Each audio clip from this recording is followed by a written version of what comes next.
Well, welcome to episode 5, I guess, episode 5 of the ongoing saga in me trying to find work. As it turns out, at the end of this month, it's what's today, the 18th of January 2011. And if I don't get a job today or tomorrow, then I'm probably just going to have to move back home and break my lease and move back to Virginia. And this is how I feel about that.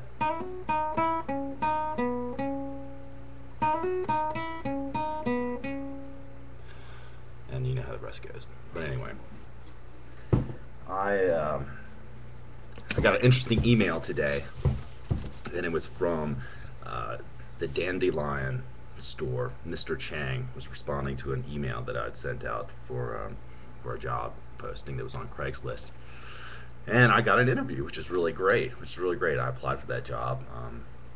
Of course, as Michael Wayne Clark, Flash Clark. Full resume with the 3 professional references: the head of the security department, head of facilities, and head of the writing chair for Nairobi University. And with my black belt and everything else that I could offer this company, and the incredible resume and the incredible cover letter that I sent, the interview that I got a callback for was an actually email back, and it was for Jacqueline Lerner Fox again. So, as I posted earlier today on Facebook, that makes 2 out of 10 for Jacqueline Lerner Fox, and 4 out of 115 resumes for Flash. It's a hell of a bummer to know that a bubbly chick who's 26 years old with an education the same as mine, no previous work experience outside of a bookstore, with her professional references are a classmate, a friend, and a neighbor. So she got an offer for this group interview on January 25th or 26th, and I'm gonna go in there. I'd love to take a tape recorder or some sort of recording device, be able to capture the goings on and see if this guy treats me like a douchebag, or if I get pissed off, or if he appreciates the innovation or the forward thinking, or whether he looks at his deception. I'm not sure. I don't really give a fuck. I just want to get a job. And the last time I talked, I was sitting outside in my booth. There's not really too much to say. I went home for Christmas, sat out there for about a week. With the money that I was able to make, it was about $7 and some change. I didn't know what to do with it. The guy who gave me the $5 when I first sat down, because the first person that talked to me gave me $5 and told me to give it to charity if I couldn't keep it myself, and so that's what I did.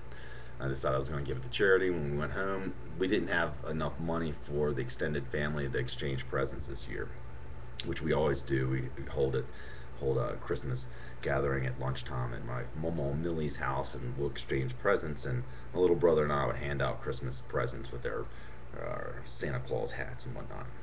And this year we didn't have enough money, so my mother found a family that was living in a hotel room. It was a 4-year-old little girl, a 7-year-old little boy, and a 10-year-old little boy, and mother and father of 2 of the children.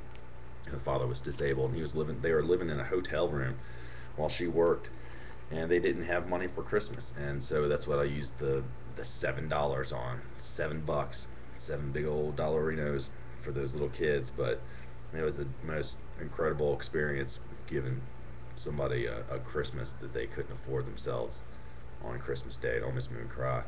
But the best part was the littlest boy who wanted a fire truck that made noise. So my mom got him a fire truck and an ambulance, little toy cars that made siren noises. But my cousin Hunter, good kid, he works for the fire department, and a week after Christmas, he and a fellow firefighter rolled up into the parking lot right to the door of that little kid's hotel room in a big ass fire engine. So they got to take pictures and stand on it and play with the fire truck and have their pictures taken in the fireman's regalia.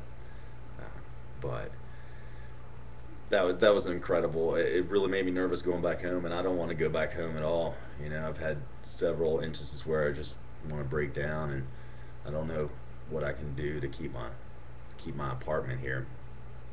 I just look at everything, and I start wondering what's going to fit in boxes, and what when I should take the pages of my novel off the wall, and how many holes do I have to fill on the drywall, whether or not I can take all the things that I've made while I've been here. I made all my damn furniture because when I moved here I couldn't bring furniture, so I made my desk, made my TV stand, I made my flower Christmas tree stand, I made my freaking bed, made my bed.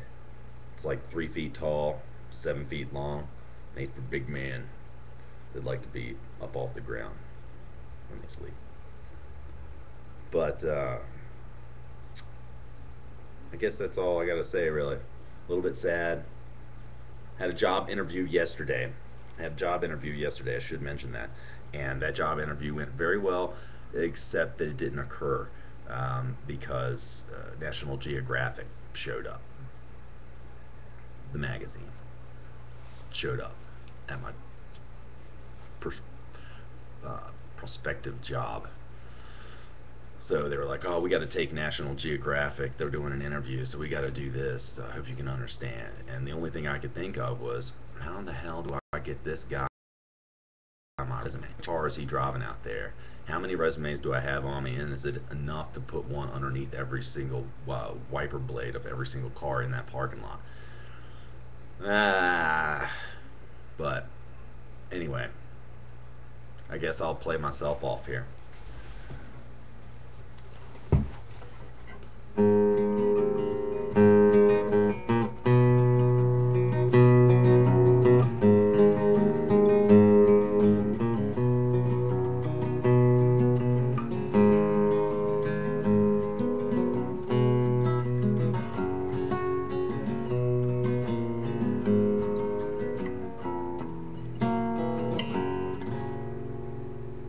You like that?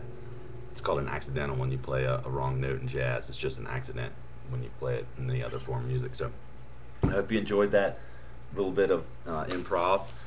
Not a real song, not a real person.